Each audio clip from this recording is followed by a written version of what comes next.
Hey everybody, this is Steve Ryan with Big Red Report. You asked the answer, edition number 2 of the spring, and I'm joined by senior linebacker Lavonte David, coming off a record-breaking season, going into the Big Ten. Our belief is that we're going to see a lot more 3 linebacker sets, kind of good old-fashioned smash-mouth football. Is that kind of the impression that you've gotten so far? Yes, it is. I mean, we've been working on it all spring, before the spring even started. They told us that we was going to go try a 3 linebacker set. So that's what we've been working on all spring, and it's getting more physical.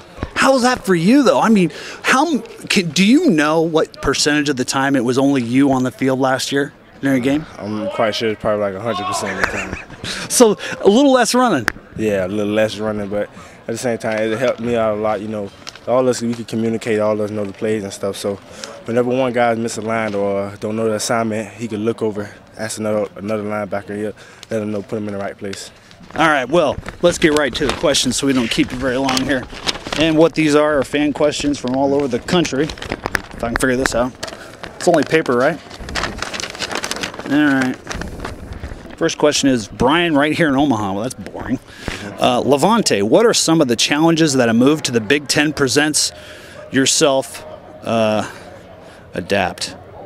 What are the challenges? I mean, I say more physical football, you know, less passing, I guess. I mean, less open field, stuff like that. You know, more bigger backs instead of those quickie scat backs. I mean, more downhill, and it'd be way more physical than the Big 12. What do you think about that? Scat back versus facing somebody 235 pounds running right at you? I mean, it's a challenge for both ways, you know. So I mean, I got to get myself better for that, for both. You know, never know what you're gonna face, so I just got to get myself ready for whatever. All right. RC in Plano, Texas. Now we're talking a little farther away. Lavonte, who do you feel is now the hardest hitter on the team on both offense?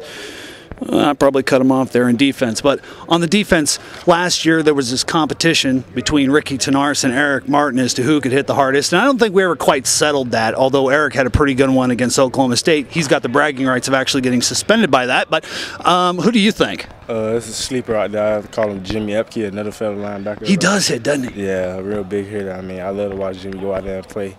He's a real physical linebacker.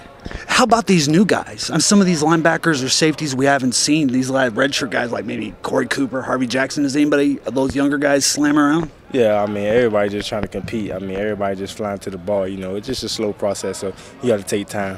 All right, next question is Brian in Charlotte. I'm assuming North Carolina. Will it be harder for you to adjust to having 1 or 2 more linebackers around you when a lot of times you were the only guy?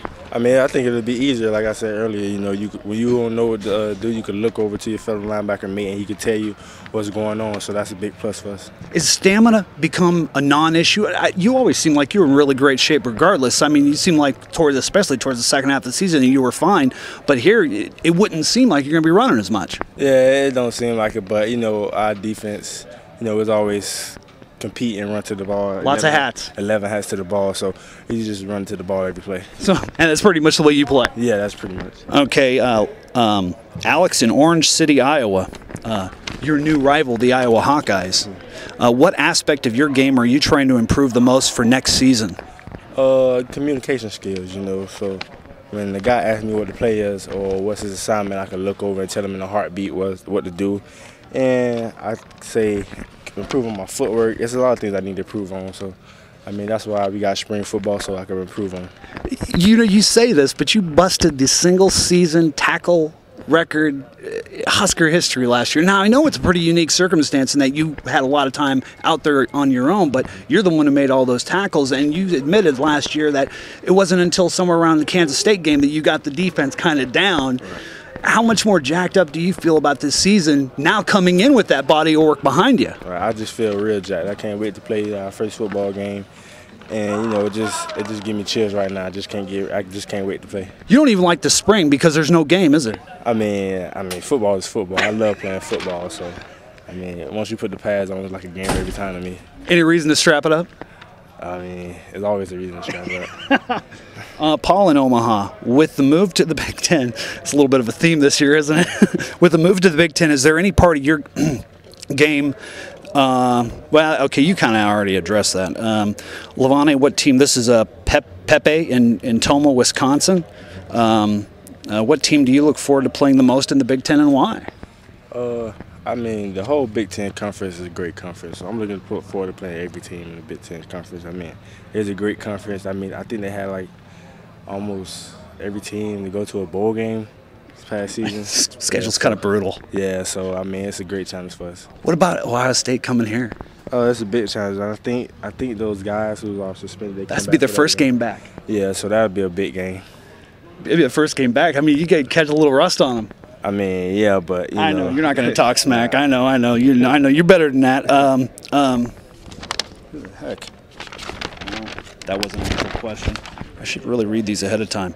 Justin in Lincoln, how likely do you think it is that you don't have the stats you had last season that you put up in 2010? I think that kind of it would be pretty hard to duplicate that or even better that considering the situation, wouldn't it? I mean, yeah, it will be, but I always set goals higher for myself, you know. So, I mean, the record, I'll probably try to set a goal to go try to break that record. But break your own? Yeah, if it happens, it happens. But, I mean, I'm just going to play football. John in Bellevue, and then we have one from Alabama. In practice, what are the biggest changes you see in the new offense? It's a lot of speed out there on the field. I can say that first. And, I mean, new option attack. It's a great option attack. Risk. Like, and it's more physical. Our offense is getting more physical. Cody Green made it sound like they were fooling you guys. Sometimes it's a little challenging, but all we got to do is just get in the film room and adjust to it. Everything will be okay. The offense ain't going to have too much. Last one. Lavonte, what is your nickname on the team? If you have one, I guess. Who gave it to you and why? My name, they call me Tay. That's short for Lavonte, you know, so everybody just call me That's Tay. it? Yeah. No smoother. Nah. Who's got the best nickname on the team? I say T-Magic. T-Magic. So yeah, that's pretty cool, isn't it? Yeah. All right, well, this has been Steve Ryan with senior linebacker Lavonte David going into his swan song, building off a record-setting campaign, going into the Big Ten, Smash Mouth football, and all these linebackers seem to be jacked up. Will Compton and Sean Fisher are jacked up because they didn't get on the field much. Well, Sean didn't because he's injured. How nice is it going to be to see them back? It's going to be great. I mean, like I said, the communication aspect, those guys are really smart football players, so I feel way more comfortable out of it. All right.